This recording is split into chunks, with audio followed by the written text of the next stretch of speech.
Praise the Lord. எல்லாரும் சந்தோஷமாக இருக்கிறீங்களா? கர்த்தர் நமக்கு கொடுத்த இந்த புதிய நாளுக்காக கர்த்தரை ஸ்தோத்திரிக்கிறேன். இந்த காலை நற்செய்திக்கு உங்களை வரவேற்கிறேன். இந்த நாளுக்குரிய வார்த்தையை நாம் கேட்க போகிறோம்.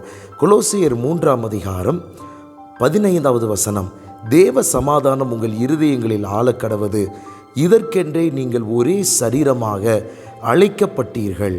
எவ்வளவு ஒரு அருமையான ஒரு வார்த்தை. தேவ சமாதானம் உங்கள் இருதயங்களில் ஆளக்கடவது. அப்படி என்றால் என்ன?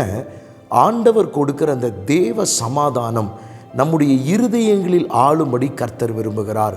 இன்றைக்கி அநேக பேருக்கு பொருள் இருக்கிறது, பணம் இருக்கிறது, அவர்களுக்கு வேண்டிய நன்மைகள் எல்லாம் அவர்களுக்கு இருந்தாலும் தேவ சமாதானம் இன்றைக்கு இல்லை. இந்த நாளில் இந்த வார்த்தையை கேட்கிற உங்களுக்கு நான் விசுவாசத்தோடு ஒன்றை சொல்லுகிறேன்.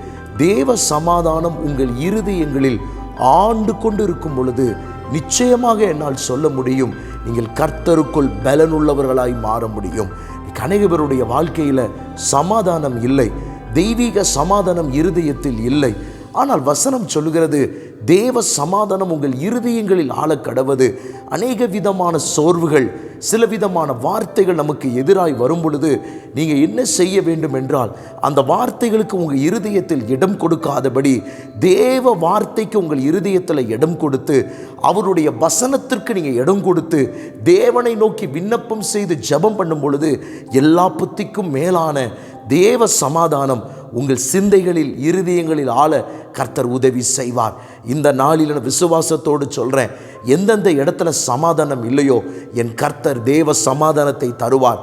உங்கள் குடும்பத்திலே, பிள்ளைகளுடைய வாழ்க்கையில், தொழிலிலே தேவன் சமாதானத்தை கொடுக்க முடியும். சமாதான குறைச்சல்கள் எங்கெங்கே எழும்புகிறதோ இயேசுவின் நாமத்தில் அது இந்த நாளில் மாறுவதாக. ஏனென்றால் இதற்காக தான் நாம் ஒரே சரீரமாய் கர்த்தர் நம்மை அழைத்திருக்கிறார். கவலைப்படாதீங்க, தேவ சமாதானம் நம்முடைய இருதயங்களை ஆண்டு கொள்ள கர்த்தர் கிருபை தருவார். உங்களுக்கு ஜெபிக்கிறேன். பரிசுத்த பிதாவே, வார்த்தை கேட்ட ஒவ்வொருவர் இந்த வார்த்தையின்படி ஆசீர்வதித்து உம்முடைய சமாதானத்தால் நிரப்புங்க. இயேசுவின் நாமத்தில் பிதாவே, ஆமென். God bless you.